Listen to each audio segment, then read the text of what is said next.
এই মুক্তির মন্দির সোপান একদিনে নির্মিত হয়নি।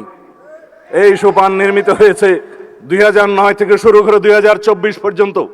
আমরা যদি বলি জুলাই কার, জুলাই কার, তাহলে জুলাই আমাদের কারোই থাকবে না। 71-এর চেতনাকে বিক্রি করতে করতে ফ্যাসিবাদী শেখ হাসিনা দিল্লি যেয়ে বসে আছে। আমরা যারা সমন্বয় করছিলাম জুলাই আগস্টের এই গণ অভ্যুত্থানের পর্দার পিছন থেকে এবং সামনে থেকে, একবার বলেছিলাম আমাদের মাননীয় প্রধানমন্ত্রী যদি নির্বাসনে না থাকতেন, আল্লাহর কি মহিমা, হয়তো সুসমন্বিতভাবে এটা অর্গানাইজড ওয়েতে এই জুলাই গণ অভ্যুত্থান সমাপ্ত করা সম্ভব হতো না। কারণ যারা মাঠে ছিলেন তারা সবাই হয়তো কারাগারে অথবা অন্ধকারে। সেই অবস্থা ছিল। পৃথিবীর জঘন্যতম এবং ঘৃণ্যতম হত্যাকাণ্ড এবং জঘন্যতম স্বৈরাচারকে আমরা দেখেছি। যদি আমরা আয়নাগরে যাই, যেখানে আমার 61 দিনের অভিজ্ঞতা আছে, সেখানে একটা জানোয়ার 24 ঘন্টা থাকতে পারে না, আমরা সেখানে থেকেছি। আমার ভাই মীর কাসেম, তার ছেলে মীর কাসেম আলীর ছেলে মীর আহমদ ব্যারিস্টার, এখন এমপি, এখনো ট্রমাটাইজড। ব্যারিস্টার আরমান, সরি, কারণ ওর বাপের বন্ধু ছিলাম আমি, একসাথে জেল খেটেছি, তার নামটাই আসে কেবল মীর কাসেম আলীর। কাশিমপুর কারাগারে ছিলাম। তিনি আমাকে বলেছিলেন, আমি বললাম ভাই কেন ফেরত আসলেন? তিনি বললেন আমি যদি না আসবই আমার ছেলেটাকে ধরে নিয়ে যাবে। ফাঁসি তো তার হলো, কিন্তু ছেলেকেও তো ধরে নিয়ে গেল। আমি একটা জ্বলন্ত ইতিহাস, জীবন্ত ইতিহাস। বাবা এই জন্যই ফিরে এসেছিলেন তার সন্তানকে রক্ষা করার জন্য, কিন্তু সন্তানকে রক্ষা করতে পারে না। সেরকম একটা স্বৈরাচারের কবল থেকে মুক্তির পরে আমরা যদি বলি জুলাই কার, জুলাই কার, তাহলে জুলাই আমাদের কারোই থাকবে না। এই অবস্থা থেকে আমাদের মুক্তি পেতে হবে।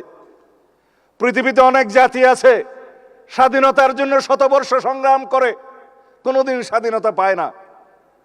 শতাব্দীর পর শতাব্দী চলে যায়, দশকের পর দশক চলে যায়, কিছুই ঘটে না। মোহাম্মদ লেনিন বলেছিলেন, there are decades, nothing happens there, but there are days and weeks, decades happen there. কোন কোন দশক আছে, দিন আছে, সপ্তাহ আছে, যেখানে শতাব্দী ঘটে যায়। আমরা সেই শতাব্দীকে নিয়ে এসেছি। নিউটনের কোনো আপেল নয় আন্দোলন এবং বিপ্লব, গণ অভ্যুত্থান। সেই আপেলকে পেড়ে নিতে হয়েছে, পাকাতে হয়েছে। আমরা সেই আপেলকে নিয়ে এসেছি, দলীয়করণ করা যাবে না কোথাও। আমার ভাই পড়ুয়ার বলে গেছেন গণভোটের গণরায় বাস্তবায়ন করতে হবে। আসুন একসাথে বসি। সংবিধান সংশোধন কমিটিতে আপনাদের আহ্বান জানিয়েছে, আপনারা এখনো নাম দেন নাই। গতকালকে প্রথম বৈঠক করেছি। জুলাই জাতীয় সনদের প্রত্যেকটা অক্ষর বাস্তবায়ন করা হবে, আমরা প্রতিশ্রুতি দিয়েছি। আপনারা বলেছেন গণ আকাঙ্ক্ষা, গণরায় বাস্তবায়ন করা হবে। সেটা কি সংস্কার পরিষদে গেলে হবে, সংবিধান সংশোধন কমিটিতে গেলে হবে না?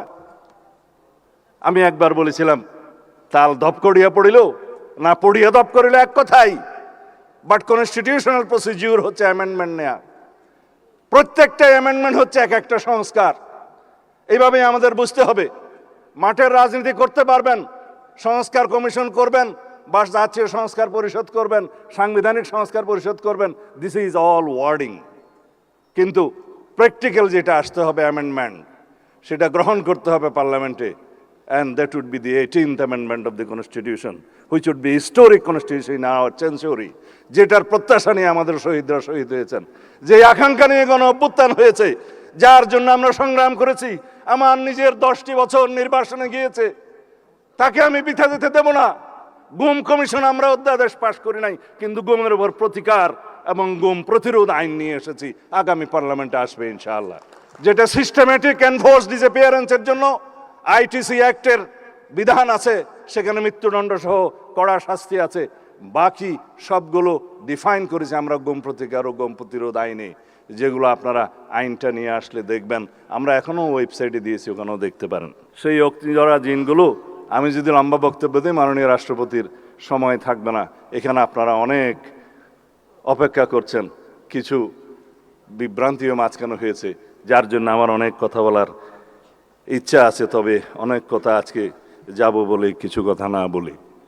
তার মানে হচ্ছে আন্দোলনের দিনলিপি। যারা বলেছেন যে 36 দিনের জুলাই, এই মুক্তির মন্দির সোপান একদিনে নির্মিত হয়নি। এই সোপান নির্মিত হয়েছে 2009 থেকে শুরু করে 2024 পর্যন্ত। আমরা বলি সেই মানুষ হন, be that personality whom man follows, তিনি হচ্ছেন বেগম খালেদা জিয়া। তিনি ত্যাগ স্বীকার করেছেন, সন্তান হারিয়েছেন, নিজের জীবন বিসর্জন দিয়ে হলেও, চিকিৎসায় না গিয়ে হলেও আপোষহীনভাবে বাংলাদেশের জন্য প্রাণ দিয়েছেন। আজকে শুয়ে আছেন এই আমাদের পাশে। তার অবদান নেই? 36 কি এমনিতেই হয়েছে জুলাই? দীর্ঘদিনের এক এক দিনের বিন্দু বিন্দু জমে আমাদের এই সিন্ধু হয়েছে, একদিনে হয় নাই। 2009 থেকে 2024 পর্যন্ত বিএনপির, ছাত্রদলের, যুবদলের, অন্যান্য বিরোধী দলের, ফ্যাসিবাদ বিরোধী গণতান্ত্রিক আন্দোলনের সকল কর্মী নেতারা গুম খুন শিকার হয়েছে, হামলা মামলার শিকার হয়েছে অসংখ্য। কোথায় যাবে সেই ইতিহাস? যারা স্বামী হারিয়েছে, স্ত্রী তার স্বামী হারিয়েছে, মা তার সন্তানকে হারিয়েছে, গুম হয়ে আজও ফিরে নাই আমার বন্ধু ইলিয়াস, তাদের কি হবে? একদিনে হয়েছে জুলাই। স্বৈরাচারের পতন কি একদিনে হয়? পৃথিবীর ইতিহাসে সেটা আছে? নাই। যদি বলি কোন আন্দোলন অহিংস সহিংস হবে, সেটা সাধারণ মানুষ নির্ধারণ করে না, সেটা মহাত্মা গান্ধী নির্ধারণ করে না। এই আন্দোলন রক্তজরা আন্দোলন, এই আন্দোলন রক্তাক্ত হবে কিনা, এই আন্দোলন সহিংস হবে কিনা, সেটা নির্ধারণ করে দিয়েছে ফ্যাসিবাদী শেখ হাসিনা। আমরা প্রতিবাদ করেছি, আমাদের ছেলেরা মেয়েরা প্রতিবাদ করেছে, শূন্য হাতে রক্তাক্ত হয়েছে, রক্তে রঞ্জিত হয়েছে, শহীদ হয়েছে, রাজপথ পিচ্ছিল করেছে, তারপরে গণ অভ্যুত্থান হয়েছে, ফ্যাসিবাদের মুক্তি হয়েছে। যখন কোনো আন্দোলন তার নিয়মতান্ত্রিক গণতান্ত্রিক পদ্ধতিতে পরিচালিত হতে দেয়া হয় না, তখন ইনএভিটেবল হয়ে যায়, অপরিহার্য হয়ে যায় সহিংস রক্তাক্ত আন্দোলনের। সেটাই হয়েছে বাংলাদেশে।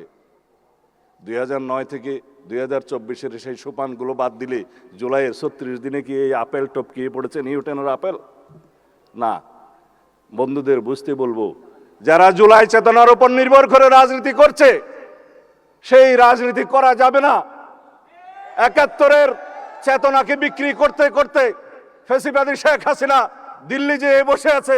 আমি অনেকবার বক্তব্য দিয়েছি, শেখ হাসিনা এবং আওয়ামী লীগের রাজনৈতিক মৃত্যু হয়েছে ঢাকায়, দাফন হয়েছে দিল্লিতে। কেন বলেছি? তারা এই চেতনা বিক্রি করতে করতে বাংলাদেশকে এমন একটা জায়গায় নিয়ে গিয়েছিল, যারা মুক্তিযুদ্ধের চেতনা বললে মানুষ ঘৃণা করত। আমরা যেন জুলাইয়ের এই চেতনাকে কোনোদিন অসম্মান না করতে হয়, সেই রকম রাজনীতি করি। জুলাই আমাদের সবার, বাংলাদেশের 18 কোটি 20 কোটি মানুষের সবার সম্মিলিত প্রয়াসে আমরা কেউ কেউ হয়তো নেতৃত্ব দিয়েছি। আমাদের সামনের সারিতে যারা শহীদ হয়েছেন, তারাই হচ্ছে আসল জুলাই যুদ্ধ, আসল নেতা।